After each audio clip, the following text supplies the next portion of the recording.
from deep within the Appalachian Mountains.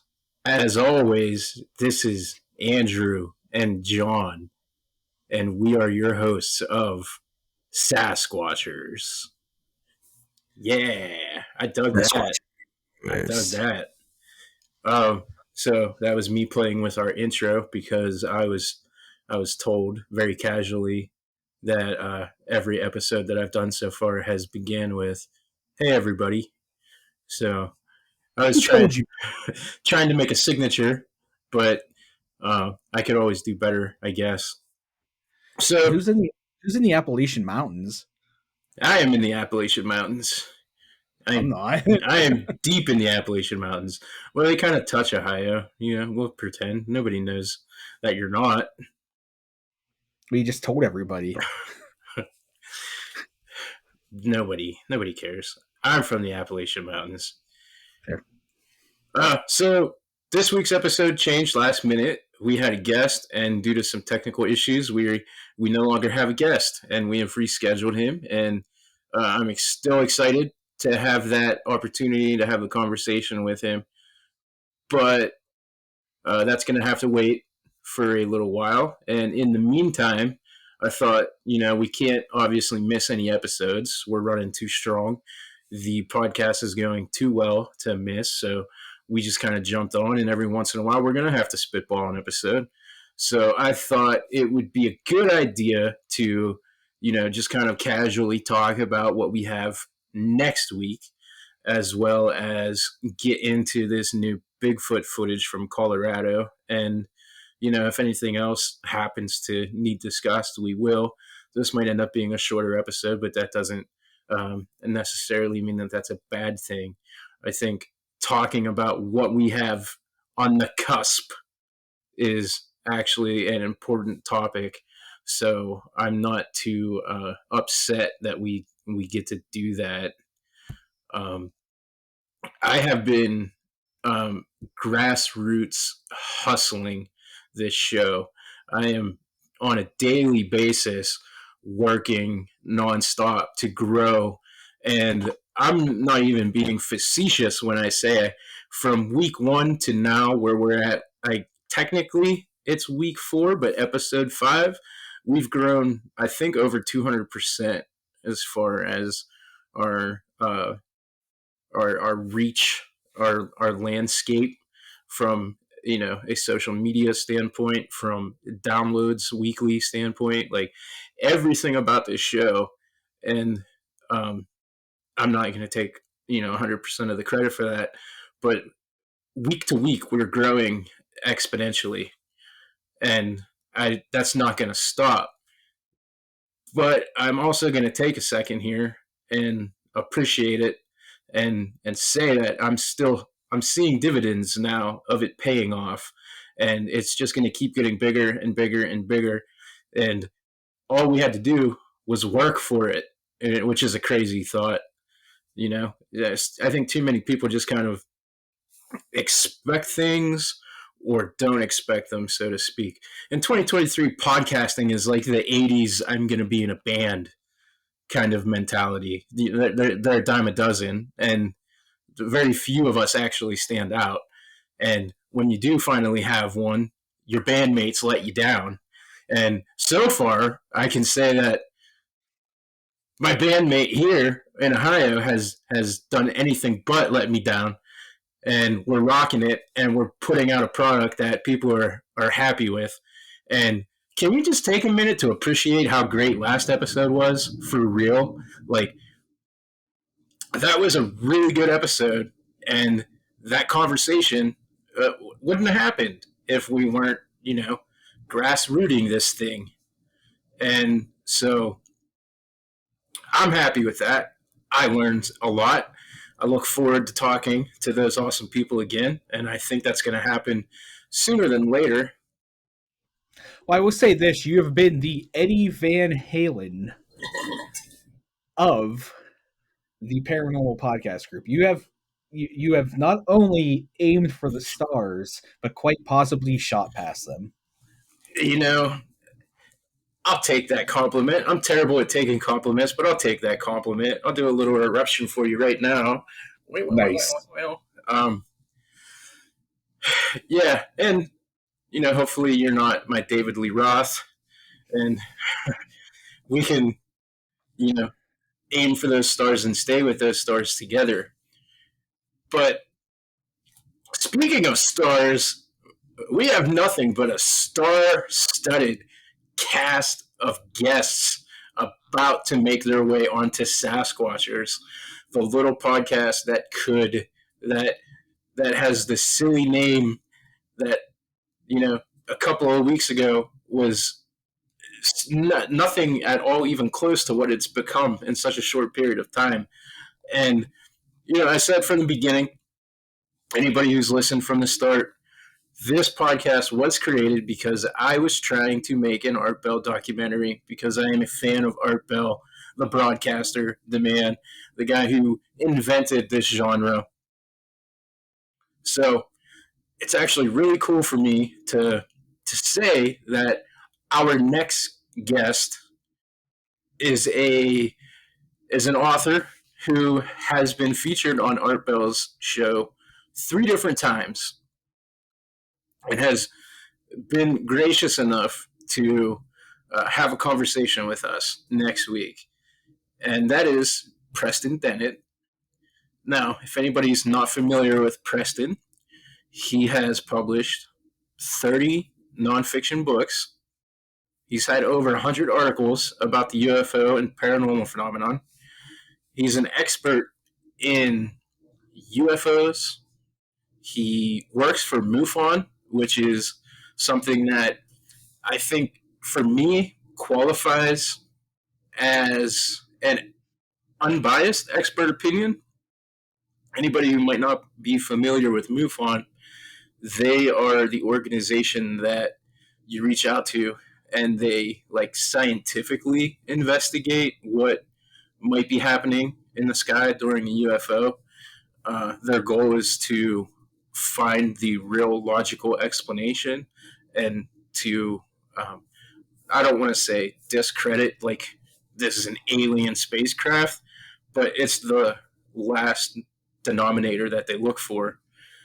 So when somebody is an agent of MUFON, I tend to give them a little more credit and leeway when they're talking about the paranormal because he works for that organization. So this is an absolute huge guest, and even as recent as 2023, he has a book called Humanoids and High Strangeness. Prior to that, in 2022,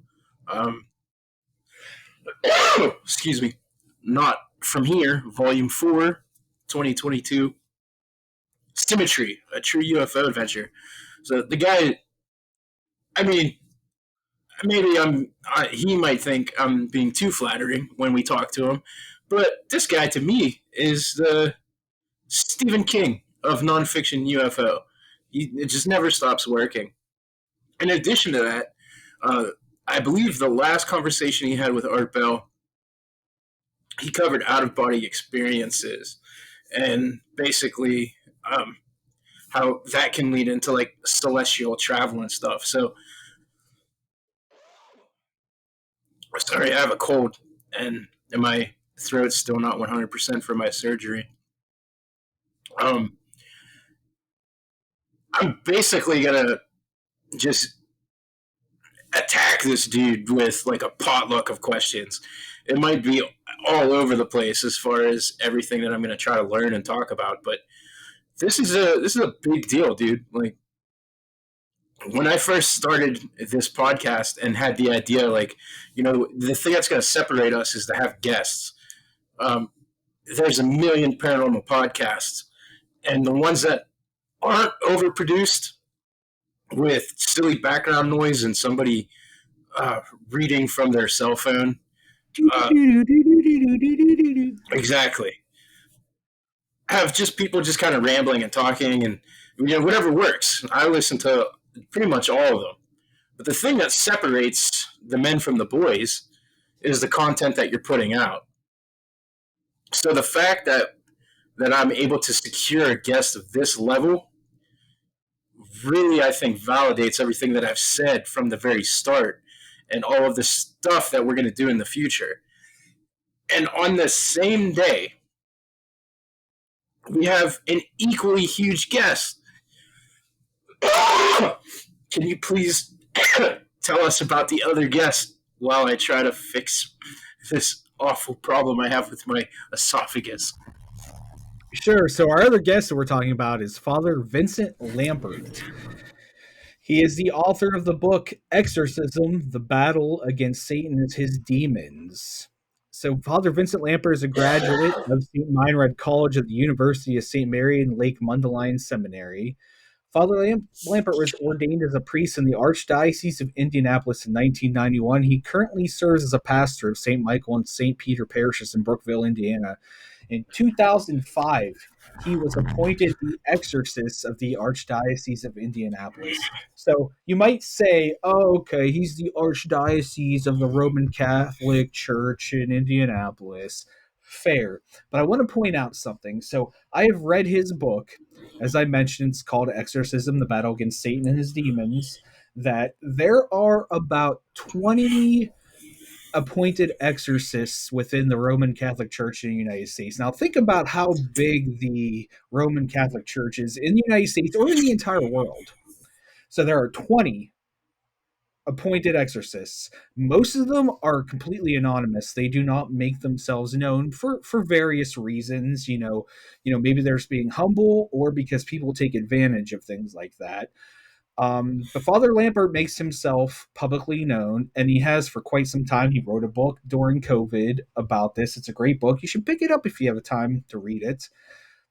But he travels around doing talks about exorcisms, and he's agreed to be on our podcast to talk about everything he's seen. Every year, he gets over 1,800 inquiries related to exorcisms. So he is based in Indianapolis, but he gets 1,800 inquiries from all over the country. And he has dealt with all of these for the last, 2005, the last 20 years almost.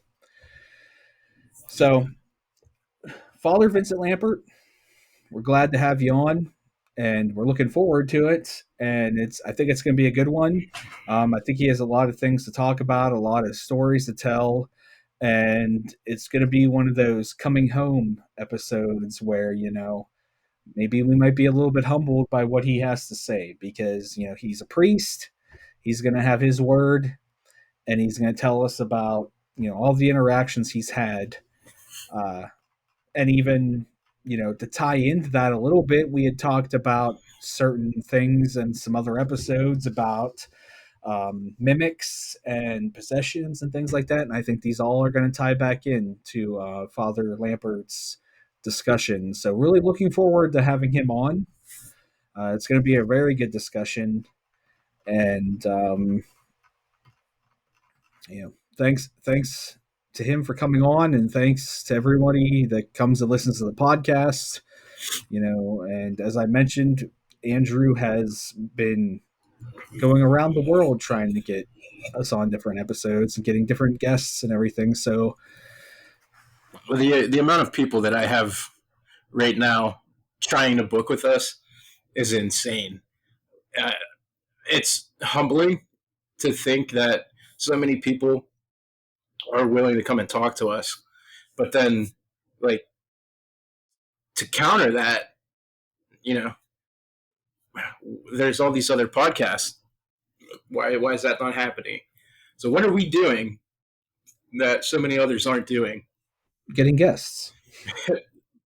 Yeah, but I think, it just goes to show that, our hard work is paying off. You said something I do want to address because it's kind of noteworthy and mind-boggling at the same.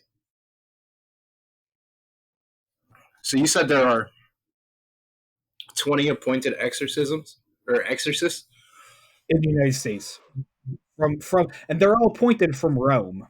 Right, they would have the to Pope, go over there. The Pope appoints the exorcists. So there are 20, and we have 2 of them who have agreed to come onto our show. So Sasquatchers within the next few weeks will have, what's that, 10%?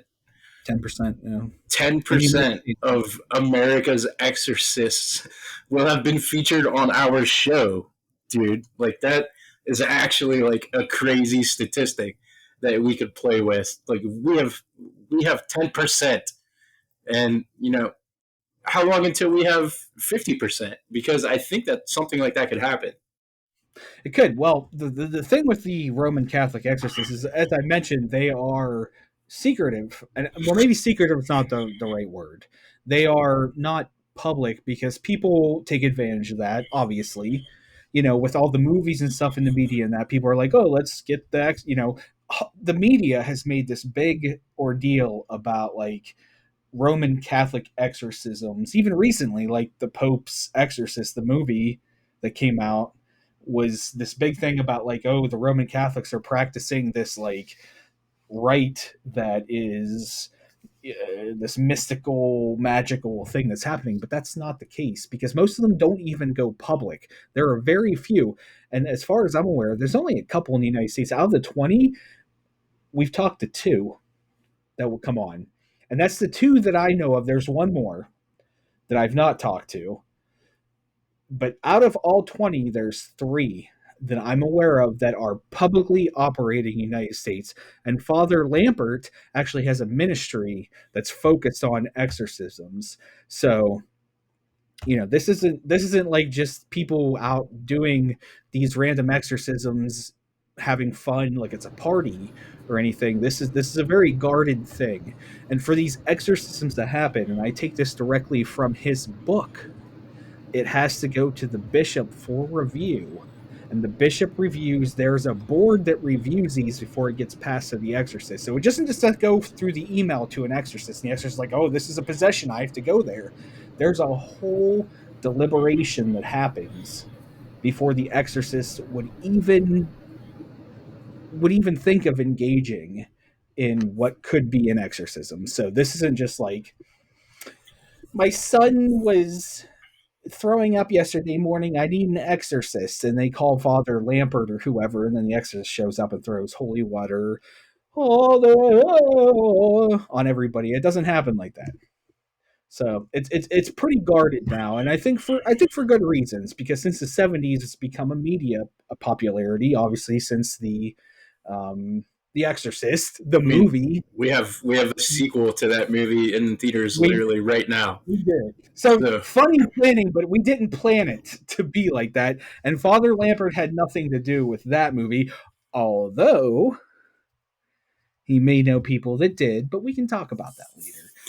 Um, so yeah, it is fairly guarded, and like if you read his book and that, he talks more about it. It's a very specific thing, and he didn't even want to do it at first because no exorcist actually wants to be an exorcist, but I, he was appointed the exorcist. So, and he took it on. He's been doing it for over, I think, 15 years.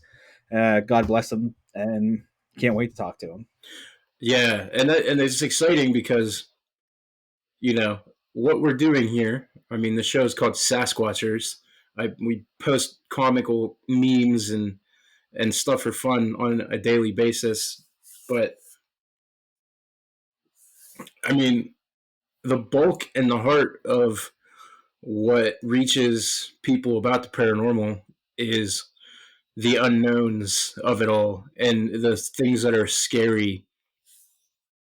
And this topic is probably the scariest. The afterlife, absolutely. So I'm really excited to get into it. And again, growing up an Art Bell fan, I have questions for the father based off of the knowledge that I have from the Malachi Martin series of interviews.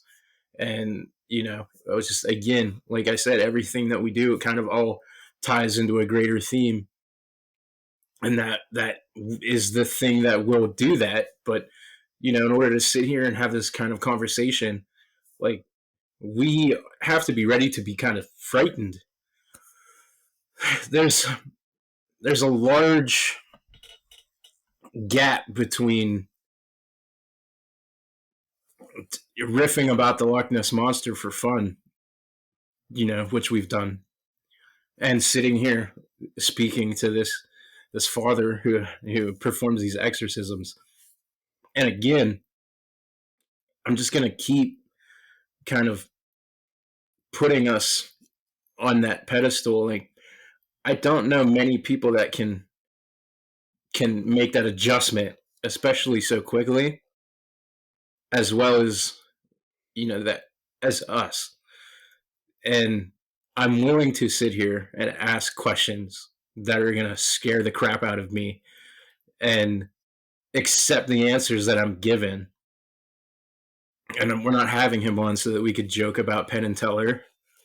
Or, we're having him on so that we can, have a legitimate interview with someone who has a fascinating life and, try to create some kind of understanding. Even last week when we had that amazing episode with our friends from the Crescent Sanatorium, they were very hesitant to use what they called the D word. Yeah, I brought that up. They didn't seem to like that. Right. So just to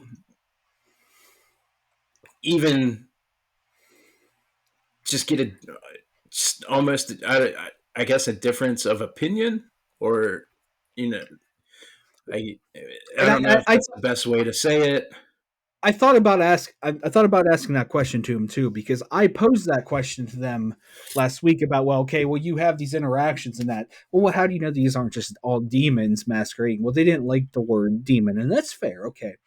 Now, I want to pose that same question to Father Lambert as well, because I think he's going to have a different interpretation of it. Right, and I think that's what's really cool about what we're doing is, in a way, we're creating this series of interviews where each and every person who talks to us is equally valid, but just a different interpretation of what's going on out there. And I think that is the best possible outcome for any kind of paranormal discussion. There are going to be people that don't want to say demon. But here's a guy whose entire life is structured around defeating demons. Defeating the devil, literally. So, yeah, it's going to be interesting. And so those are a couple shows that we have lined up literally just a week from now. But looking even further into the future, an equally huge and important guest has been booked for January. And people in Pennsylvania are going to know him, maybe more so than somebody from like California or something. But that man is Stan Gordon, and he is huge in the paranormal field, and an expert on ufology and as well as Bigfoot. And for a show called Sasquatchers, we don't have enough Bigfoot content just yet.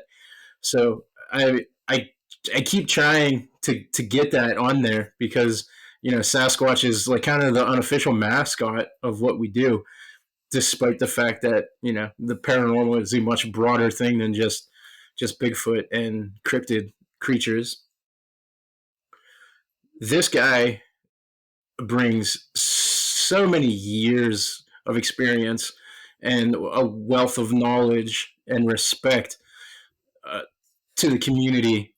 And again, just the fact that we are able to get this level of guest is really humbling, but solidifying kind of my opinion that this is the paranormal show that is going to take over. Like we are paving the way for what potentially, I don't know, could be huge in the near future.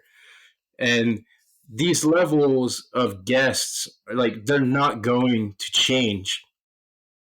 We're just going to keep building and building and building.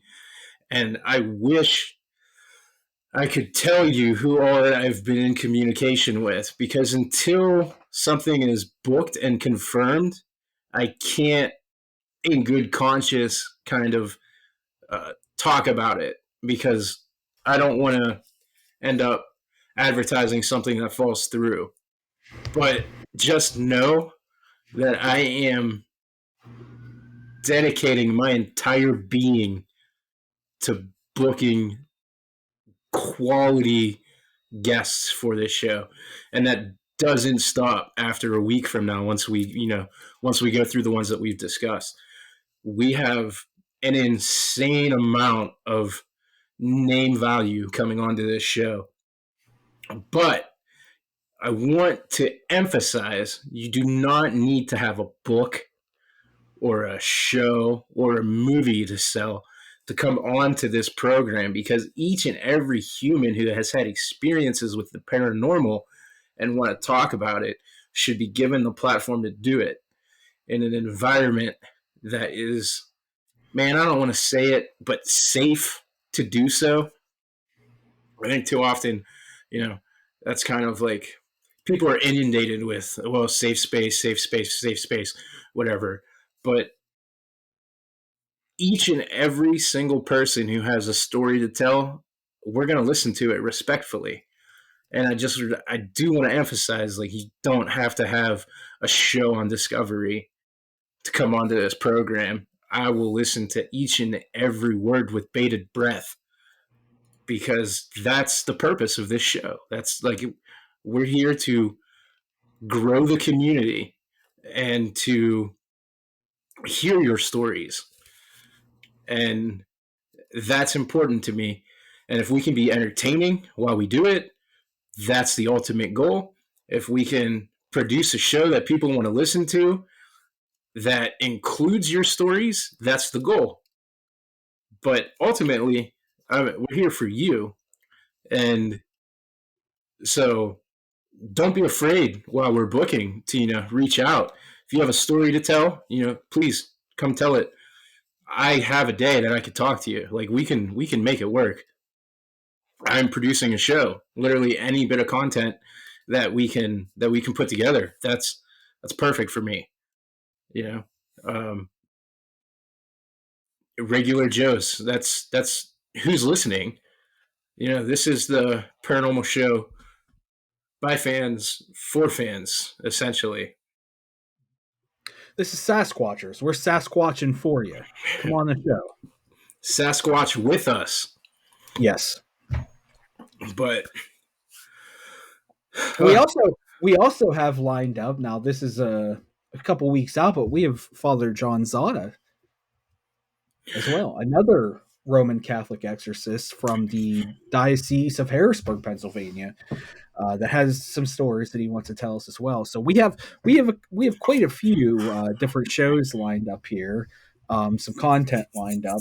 It's going to be really interesting to see it from a point of view of a Roman Catholic priest, juxtaposed to maybe like what we had last episode, a very good episode. Everybody should check it out. The paranormal investigators who do not want to say the D word. But I think we're going to hear different opinions about the D word when we talk to these priests. Yeah, and again, yeah, that's the other percentile of the 10% who are graciously coming onto our program to talk to us and give us a incredible show for the listeners to listen to. But moving forward from kind of the portion where we're talking about our upcoming guests, the show is called Sasquatchers.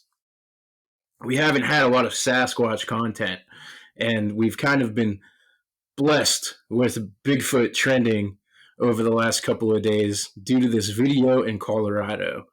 Now, I'm not sure if everybody listening has seen the video, so it will be shared on our Facebook group, so that if you haven't seen it, you can go check it out and see what we're talking about.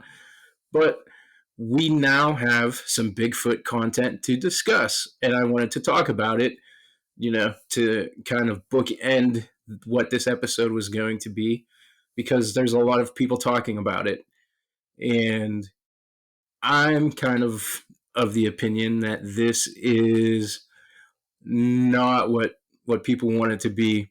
I think this is one of those almost too good to be true videos.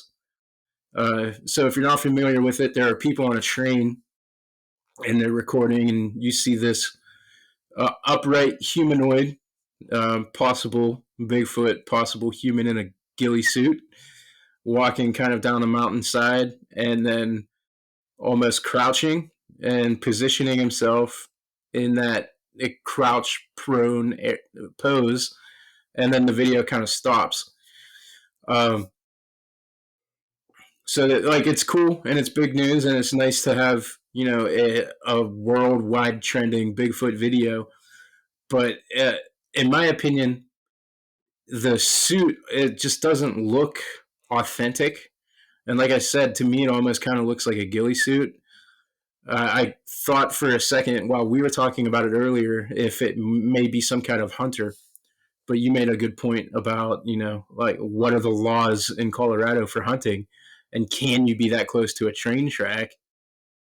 So at first, I was kind of the opinion that this was a completely accidental thing, where there was a hunter and he was positioning to hunt, and people, you know, have somehow manifested this into a Bigfoot. But that's a really good point that I was not really considering. So now we have to look at it from a hoax standpoint, I think. Is How do you feel about this video? So it looks really good for social media. I mean, it's people on a train, they're recording some random humanoid figure walking across this field in the distance. I don't know. What do you want to say? Maybe 300 feet? Maybe it's, I don't know. It's really hard to judge the distance. But yeah, the hunting thing, I mean, like, unless he's violating Colorado laws, which I'm not familiar with, but I can imagine you cannot hunt that close to a railroad. Uh, to me, it looks like somebody in one of those dog bite costumes. Maybe costume's the wrong word. An outfit that have the padding and that, and they're out there, and then the guy sits down in the quasi. You know, here, I got the diarrhea. I got to sit down and take a shit. That's what it looks like to me. Now, I've watched it a few times over and over again, but I want to point out one thing about this, though. All right, so let's assume whether it's real or fake. Okay, fair. There have been many more sightings in Colorado than just this one in 2023. In fact, there have been over 130 sightings. Now, I don't know what county this took place in. Maybe you can clarify that. But just in Park County alone in Colorado, there have been 13 sightings. Teller County has had 9. Lake, Larimer, Conneas, El Paso, they've all had about 8. So we temper the discussion a little bit with that. Is this real or is it fake? My opinion is I think the motions of the figure are a little too humanistic compared to other videos I've seen of a Sasquatch. But I mean, like, I'm not opposed to considering that maybe it's real, but like I said, I think that this is not a real one. I think there's something else going on in this video that we're not aware of. Um, where's the whole video? The people on the train just decide to pull this up and film it for a few seconds and then they quit. I don't know. Maybe I'm just being too skeptical No, I think about. it's okay to have that skeptical lens, because these are the questions that a skeptic would ask. So, what kind of train is this? How many more people witnessed it? Where are those witness accounts? Why aren't those people clarifying? Like, well, actually, no, that was definitely just a dude in a weird suit. Or yeah, that guy's definitely hunting illegally. Like, I think what's interesting is what we have is we have a video. So we have these two people's, you know, eyewitness account. But my understanding, they're obviously not driving the train. So where are even the people who are clarifying what is actually happening? So first, we have that missing. Secondly, I think the suit looks too fake, and I think I made a point weeks ago that so often when somebody claims hoax, they're taking credit for somebody else's hoax. We've seen it in all of the big, I'll say videos or photographs. We have the Patterson Gimlin film, which is the end all be all in cryptozoology, and the surgeon photo. Both of those have been put into question by people not involved claiming to have been involved. So there's no actual evidence or documentation to back it up. So the Patterson Gimlin film, it's been called into question, but even in 2023, if you clean that video up, and there are many people on YouTube who have done this, you've cleaned that video up, and that creature still has what appears to be mangy fur. It is not distributed evenly throughout the entire body. You're seeing muscle mass. You're seeing so many things that I think can't be discredited in that film, regardless of how it walks, regardless of if they were working on a Bigfoot documentary when they happened upon a Bigfoot. People put so much emphasis on that as if like that wouldn't happen. That's the crazy thing to me. Like, to try to discredit this because people went into Bigfoot country to make a Bigfoot film and found Bigfoot, that's not crazy to me. Crazy to so many other skeptical people out there in the world, though, and that's fine. But Deathbed Confessions. exactly, don't exist. But when you take just the things that I've described about that suit from the 60s and you compare them to this suit in 2023, it just doesn't add up. It doesn't look right. I think clearly what you have is a human in some kind of a suit. What kind of a suit? I don't know. But I've been looking at it here for like the last couple minutes. It looks so stiff to me. Like it looks like cardboard. yeah, it looks very inauthentic to me. So what why okay, so let's assume for a second here that this is a real Bigfoot sighting. Why is this Bigfoot just stopping in the middle of all of these other brown um foliage to hide itself? I mean, it's already walked the whole way across the mountainside here and exposed itself to everybody on this train, but now it's going to sit down and hide its I don't know. It's not making sense to me. If that is a Bigfoot or if that is a human and they are not putting on a show for that train, I think they're taking a dump. I That's mean, I mean that's how I take a shit, but like that's regardless of the point. that's kind of what I interpreted. Like, this is, if that is a Bigfoot, it's pooping. Like, you got the only footage of Bigfoot pooping. But I just think it looks too inauthentic. So I'm not convinced, and I think it's important to have things like this so that the greater zeitgeist can be aware and kind of keep things in conversation. But I don't see it, and God bless anyone who's going to defend this video.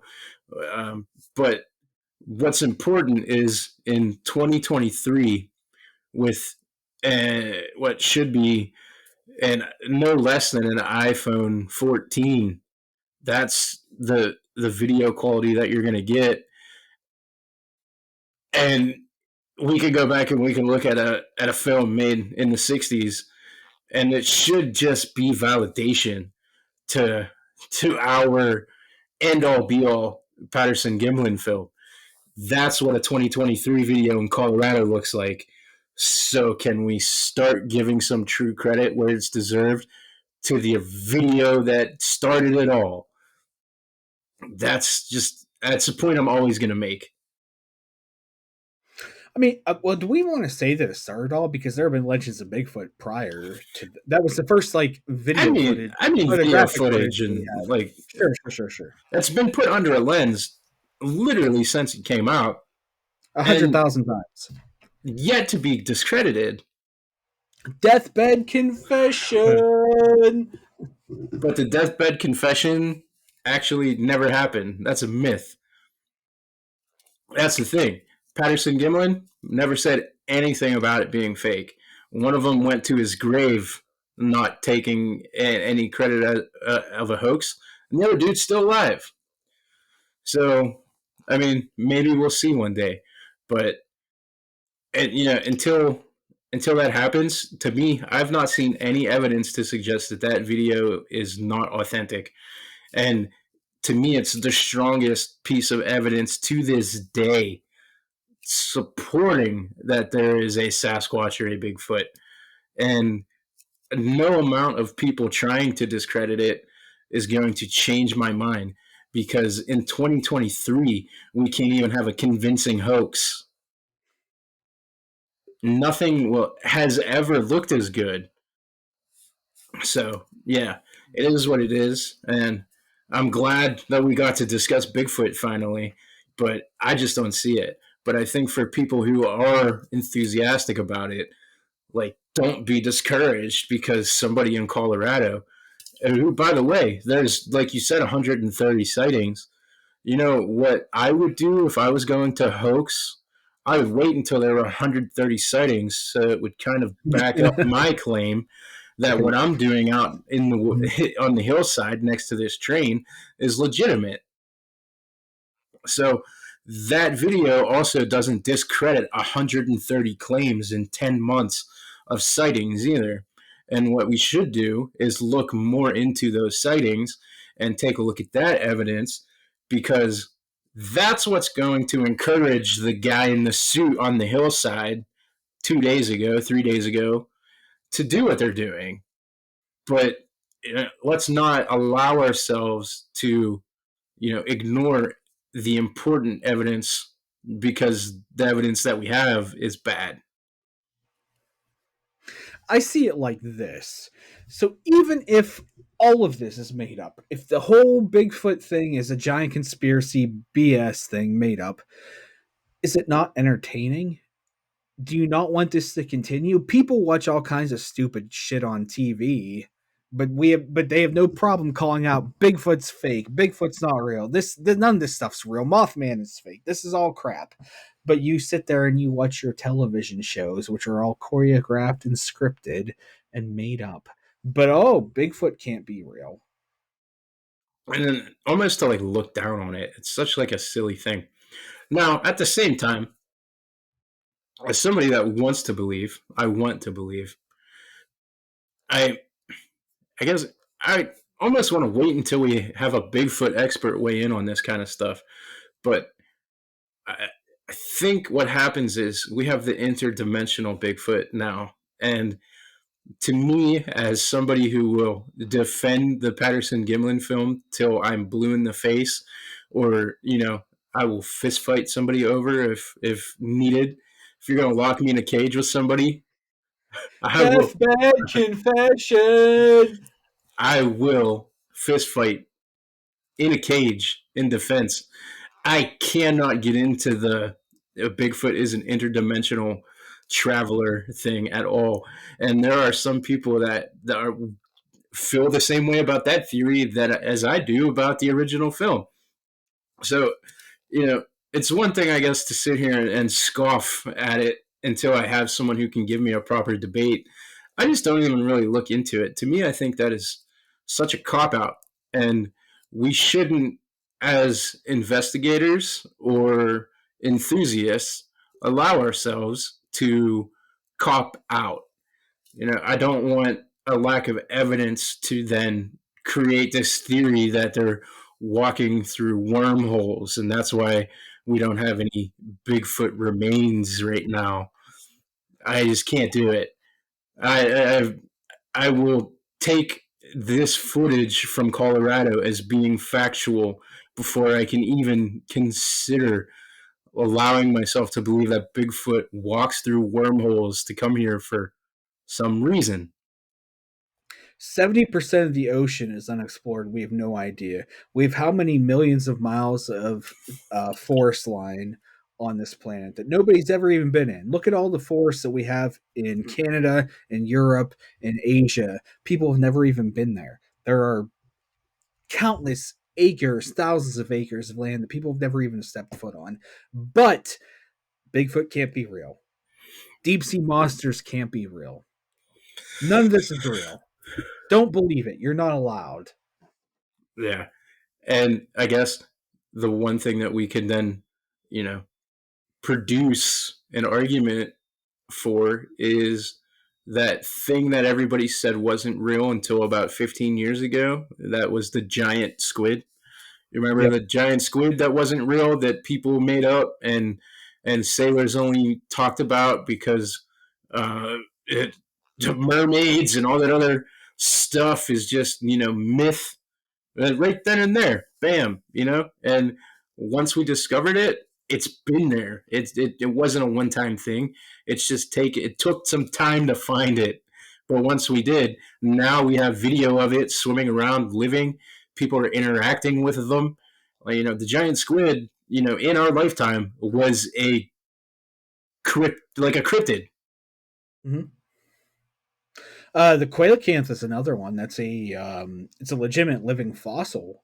The coelacanth, that fish that's been in existence for thousands of years that nobody thought existed, and then they found it like in Australia. I think that's where they found it, like back in the 60s or something, and it's still alive.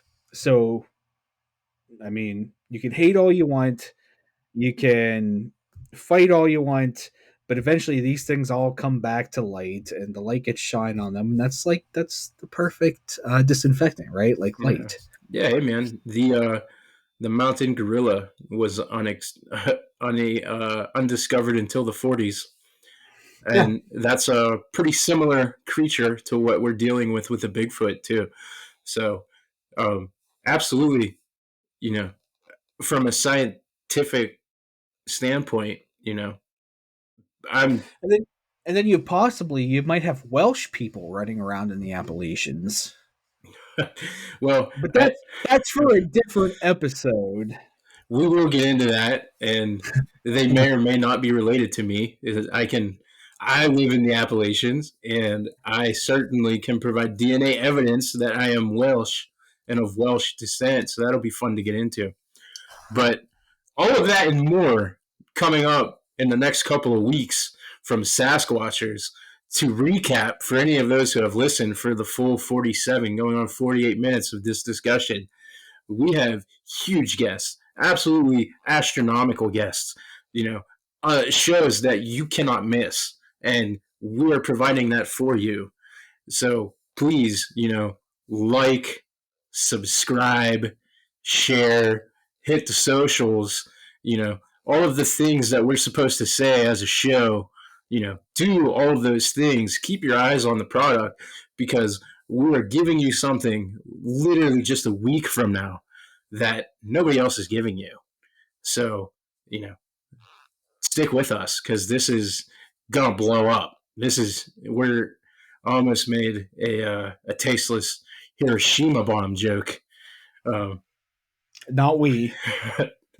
Not it was but not we. It was you. It was you. and that's just because I love Jaws so much and I wanted to say it like Quint. But we have we are we are we have so many cool things in store. So literally, thank you anyone who listens and does those things. Your support means everything because we're not getting paid for this. We don't make any money from this. This is a labor of love. So anybody who shares that love with us it's appreciative and it's awesome and it's validating, and everything that we are jumping through hoops to provide for you is going to pay off, and it starts paying off with your support, just listening and enjoying it, can I sit here and say that this is a vanity project? Maybe a little bit. I think it's really cool that based on some of the work that I've done over the past couple of weeks, I'm going to talk to Preston freaking Dennett next week, man. But I'm doing that, you know, for everyone, universally. This is how we make our little corner of the world better for anyone who wants to be involved. So, thanks for squatching, everybody. Squatch me get undressed. He's not actually getting undressed. Nah. Not for this. Not for this pay tier. Give me some more. And with that said, squash you later. Watch you later.